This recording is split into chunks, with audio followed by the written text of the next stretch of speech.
Welcome to the Real Estate Pros Show, where we interview real estate investing professionals from coast to coast, as well as the service providers that serve the real estate investing industry.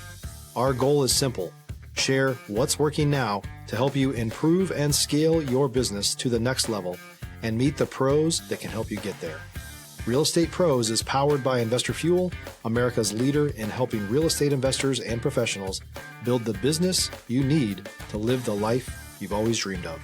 Let's start today's show.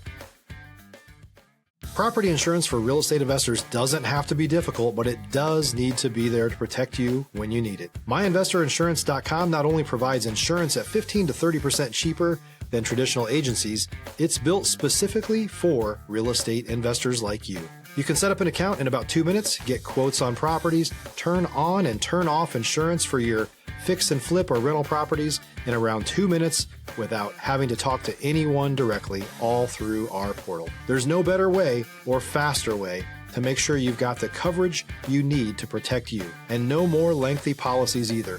Once you're set up, you're billed monthly and prorated by the day for however long your policy is active. It's powered by MSI, the third largest independent MGA, with 1.5 million customers and more than $1 billion in cumulative premiums written. Get set up today in about 2 minutes at myinvestorinsurance.com/fuel. Hey everyone, welcome to the Real Estate Pro Show. I'm your host, Erika, and today I'm thrilled to be joined by Carolyn DeYoung, who's been making waves in the real estate industry, and she's a part of Signature Real Estate. Carolyn, it's so awesome to have you on the show today. How are you? Oh, I'm doing great. How are you? I'm good, doing good. Just got done at the gym and rushed to get on the podcast so I wouldn't be late, and here we are. Awesome. So, Carolyn, let's dive in. For those who may not know your story, can you give us the rundown? How did you get started in real estate? So I got started in real estate. I decided in like 98 I was going to buy a house, and I went to a real estate company that I heard good things about, a buyer's agency, right? And she had people down the street. I'm literally down the hall, and she was answering phones, and she was in there by herself. And I looked at her and I said, "Do you need help?" And she said, "Yeah." She pointed at me. She said, "Go home, change," because I had on jeans, "and come back." And so that's how I got into real estate. And it was kind of neat because they had a bunch of properties. They did property management. And at one time, because I started as a transaction coordinator, at one time I probably ran like 60 files.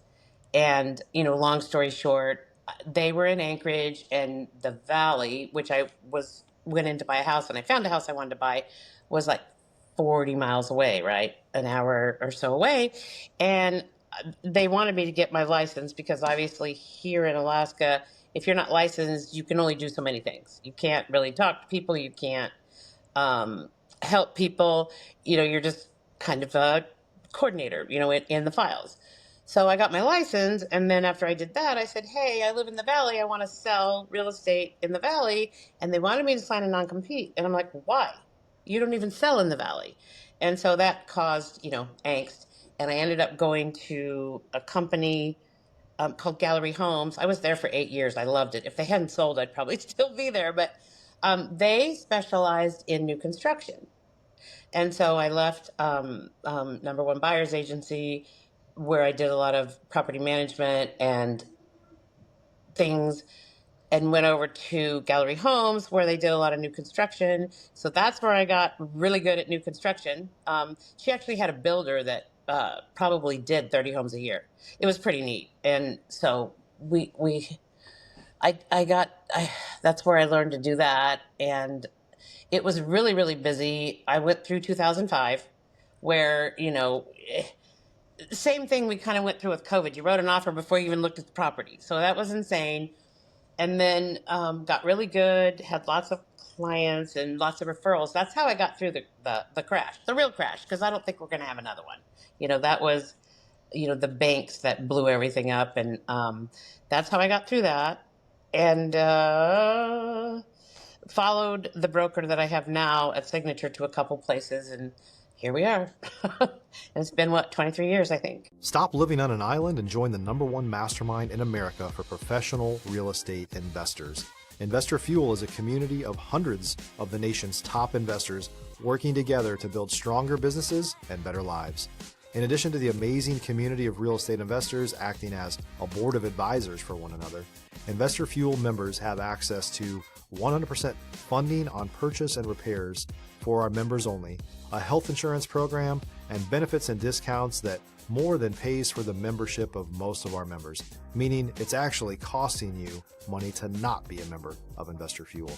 If you're looking to scale your business and build a business that allows you to live the life of your dreams, please visit investorfuel.com today and book a call with our team. That's fascinating. What was the spark like in this journey that made you say, this is it? This is like my path in real estate, that I'm going to keep continuing to pursue it? I guess, well, so I've had people, lots of people, believe it or not, I owned a bus company for 25 years. I did plane tickets. I had a travel agency, but I mostly took senior citizens to like Disney, to Biloxi, to all these places, and briefly tinkered in the travel agency business. But everyone always said, "Oh, you're so good at sales. You're so good at sales." And someone said, "You could sell ice to an Eskimo," and just stuff like that. And so when I went into the office and learned and started, in real estate, because I get bored sometimes, it's never the same. Every day is different. And, you have the gift of gab, and I don't know. I just took to it immediately and just, this is what I want to do. And got rid of the bus company. I don't know what I was thinking in I think 2003 or 4. I thought I needed a flower shop. And so I was doing real estate, and I had a flower shop too. And that was my one and only. If someone said, "What was your biggest mistake in life?" that would have been my biggest mistake. I mean, I enjoyed the flower shop for about 6 months and said, "No, I don't like this anymore." But I like real estate. I really do. I think things have changed a little bit. I think it's harder now. People are angry. It's just funny that it's like, wow, this used to be fun. It's not so fun anymore like it used to be. You always felt like you were doing, this great service, and,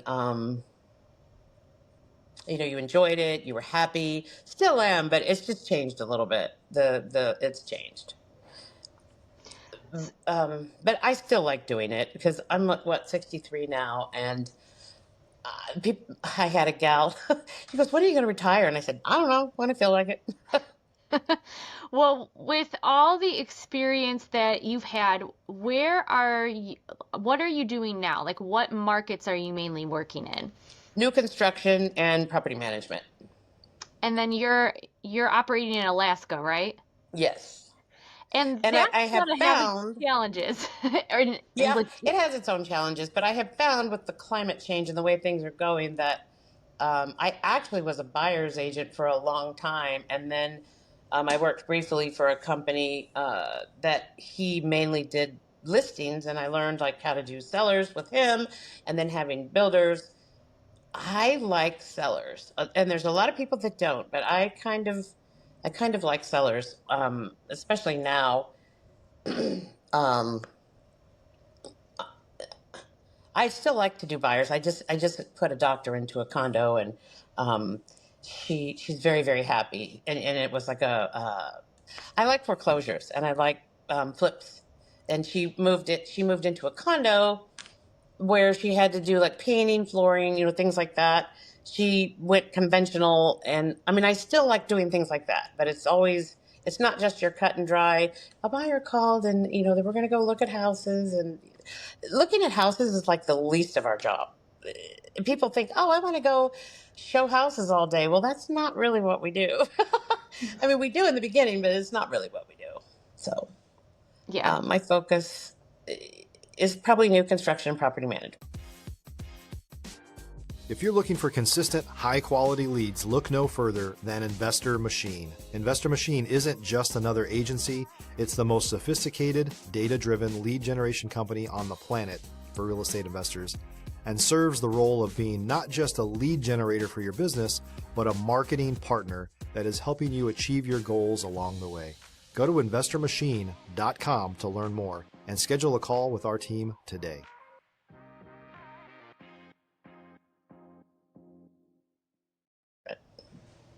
So going back to the logistics and everything in Alaska, do you find that there's any hurdles because of your location, or do you find it to be pretty smooth?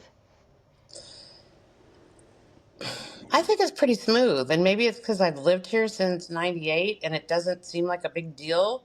I know in cities you can show 10 or 15 houses to a buyer a day. Well, out here you could because it's the driving. Things are far apart. In Anchorage, you still can do that because it's a city. But Mm-hmm. out here, I mean, you could go from well, I'll say the Butte, I'll say Palmer, all the way to Willow, and you're talking a stretch of uh, I don't know, probably 70 miles. So you could probably show maybe 6 homes max just in the drive time. But the challenge that we're having now is we don't have a big inventory. So there's that. And we still up here are having multiple offers on houses under 400,000 because we just don't have that many of them, and we do have buyers out there that want to buy something they don't want to rent, and there's nothing to sell them. So unless they want to build, which I'm happy to do that. And you do new construction. Yes. So what kind of advice would you give to people who are looking to do new construction, whether it's a first-time home buyer or an investor wanting to get into new construction? Well, be patient. um, Now the time frame is probably 6 months, so you can't like it's not going to get done early, that's for sure. That very rarely happens, but it's kind of fun, but you have to plan. You should have so there's times when you can get a seller to pay closing costs. You can get a seller to um, help with the down payment, especially if you go VA. But in new construction, you need to have some money. You need to have what is called notice to proceed funds, which gets the ball rolling, and you have standard features, and you have allowances. And I don't know very many buyers that stay within their allowance. So you need to have just a little bit of money. It's not like we wouldn't overwrite it. And let's just say there's a house for 400, and we know it's going to appraise for 420 or whatever, and they want certain things, and we write it for 420. But, we can do those kinds of things, but I think you need to have some money in your pocket if you're going to do new construction. Hmm. Otherwise, it's stressful because then they're like, "Oh my God, my flooring allowance is only this, and I can't do this, or what can we do?" And new thing that never happened before, you used to get a pre-appraisal, and then of course you always get a final when you're done, and sometimes it would appraise for more. Well, it's weird because they're not right now, and it's like, so if we wrote the contract for 465 and they needed $5,000 covered by the builder or whatever, we would just do an amendment and we'd make it 470. Well, sometimes appraisers aren't going for that, um, and I don't know why, because the house appraises for that. So I don't know. I think you need to have some money in your pocket. Carolyn, is there a new construction project that comes to mind that you're really, really proud of? So I have a builder. I think he's 28 or 9, and he makes me want to pull my hair out. But we do residential, and so yeah, there's some houses that have just come out stunning. I finally got him to join the Home Builders Association, and we're going to put a house in the Parade of Homes in September, and that one's coming along nicely. But I mean, not every house is my favorite, and sometimes buyers, I'm like, what were they thinking? You know what I mean? If that's ugly, or God, look at the countertops, and you just you have to. But I mean, I'm pretty proud of all his houses, honestly. If you're a new or newer real estate investor looking to launch or grow your real estate investing business, please check out Investor Fuel Club. It's a coaching community, but unlike anything you've ever seen before. And you can actually partner with members of our mastermind from coast to coast on deals right in your market. There's no better opportunity to build a consistent business than to literally partner with pros to help you avoid costly mistakes, avoid the need for capital to do deals, and help you eliminate your fears as you're starting your business.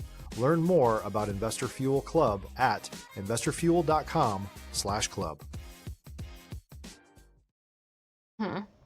That's great. With 23 years of experience, I think you said 23 years? Something like that, yeah. Yeah. I didn't You do the math. you probably have seen seen a property or two, like a deal that was just really rough or you had to pivot fast. Can you share a story like that? So just this year, normally I can pivot fast, and usually it was with flips or flips where you had to pivot quickly because it wasn't going to finance or they needed more cash to come to the table. And I've really never had a problem with that. I had one this year where the buyer just couldn't get it together. And it was my first DFT ever, and I was so sad. And where he lost his earnest money, you know what I mean? Because normally I can pivot and put him into something else, but this just was not fun. And what he did it to himself, but of course it was my fault. And I lost him as a client, but that's how it goes. But it was like the first time that it was really like, oh my gosh, he bought a car. That's what happened. Mm. And so then his income to debt ratio changed, but somehow that's my fault. And so I think that happens sometimes. And I think he thought I could save his earnest money, and I just couldn't in this situation.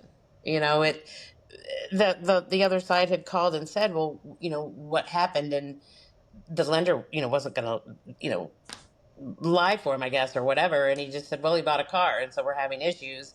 And her seller didn't want to extend. I mean, it probably would have worked out had she wanted to extend, but she didn't want to extend. So there's that. And because he bought a car, he did it to himself. And so it's the first time I've ever had a buyer lose earnest money. Usually we're pretty good about saving it. Couldn't save it this time. Yeah. How did that experience shape the way that you approach deals now? But we've always had the joke, don't buy a car, don't buy furniture, don't breathe until you close.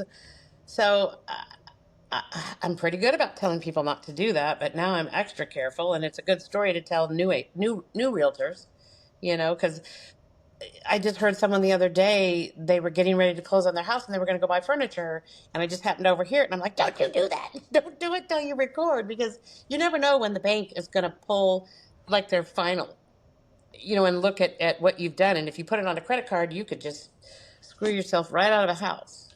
Yeah. I'll never forget, and this was early on, it was like 10 years ago.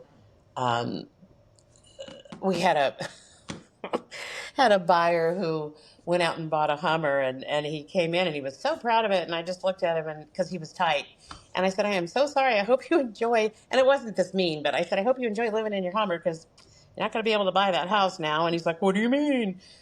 So, I mean, we've had things like that happen. And so we try, I mean, I'm sure you're a realtor, right? I am not. I'm a podcast host, but I talk to realtors all day long. Oh, I mean, I could tell you story after story. I mean, there's just all kinds of crazy that has happened over the years, is happening now. Um, I don't know. Have you talked to realtors?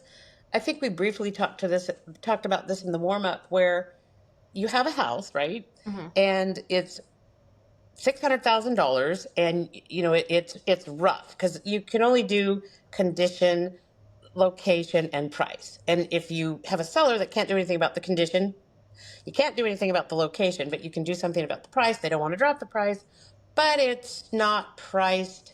It needs like $20,000 worth of work. And she's like, well, someone can just make an offer. And I said, but you don't understand. People aren't doing that right now.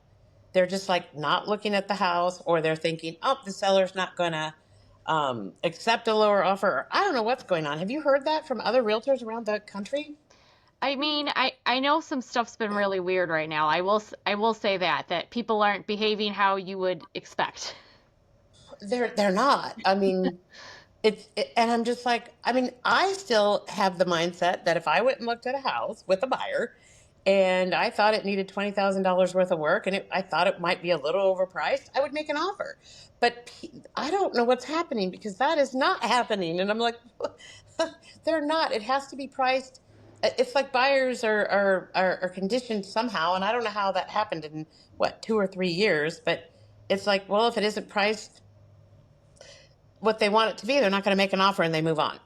And Hmm. I'm just like, guys, what happened to the art of negotiation? What happened? And you'll even call other realtors and you'll say, well, make an offer. Well, they don't want to. Okay. Yeah. I just had on a listing, I just had, you know how you get the comment? And the comment was they didn't like the fixtures. And I'm like, that is the least, guys, that is the least thing. If you walk into a house and cosmetically it's the fixtures, that's the cheapest thing you can fix. That is Right. the cheapest thing you can fix. So when I got that, I'm like, this realtor is crazy. They don't even know because they really like the house. You didn't like the fixtures? Then, you know, even in new construction, your lighting allowance is only like $2,000 for a 1,500 square foot house. Lighting is not that expensive. Ask for it, or I don't know, but I just thought that was odd. That was the oddest comment I've had in a really long time. Yeah. Yeah, that is interesting. Carolyn, we have a lot of listeners who are new to real estate. Do you have any advice when it comes to networking? Like for you, what's been the biggest difference maker when it comes to building relationships and growing your network? Answering your phone, 100%. Newer realtors, they love to text, and I like to text too. There are times when I don't want to pick up my phone. I don't want to talk to you either. But never deliver good news or bad news via text. Pick up the phone. Pick up the phone and make a phone call. I had a newer realtor in my office for a while that was helping me with property management, and she was, she's 30. She's, and at the time she was like 25. But anyway, she always texted, text. And then she would sit in here, I guess, and listen every once in a while. And she said, she says, I learned something interesting from you. And I said, what's that? She says, I have to answer my phone more often. And I'm like, well, duh. So pick up the phone. Um, go to classes and learn and understand like your market. I think that there's people running around. I think there was people that got into real estate during COVID where you just were writing offers and things were crazy and I think you need to learn how uh, to write an offer properly. I mean, some things are like, what is this? And I'm still nice enough to like help them, but there are realtors out there that will take advantage. And Hmm. so I think you need to understand your contract. And I think there's a lot of realtors that don't. Yeah. So I heard in Texas, because we can write in, like we have a specific contract that we follow, but we can write in things, like heating inspection or whatever, seller to pay. In Texas, I hear you can't do any of that. You can't touch the contract. So I would think that that would be really important to understand what's going on, because I don't think a lot of people understand it. I don't think people are reading the contract. And I think with DocuSign and with this new age, I think that you have a lot of buyers that are signing things and they haven't read them and they don't know what they're doing. Right. And that can be frustrating because that's our job. That's our value. And so if we're not educating buyers and like even other realtors, then that's a huge disservice. Hmm. So that's my advice. But answer your phone. That's number one. I hear that complaint more than anything, and I'm guilty of it too. I am guilty of it too. But I try. I try to every once in a while. Carolyn, what do you see next on the horizon with Signature Realty? Are you thinking new areas and new types of projects or something else? For my horizon, probably.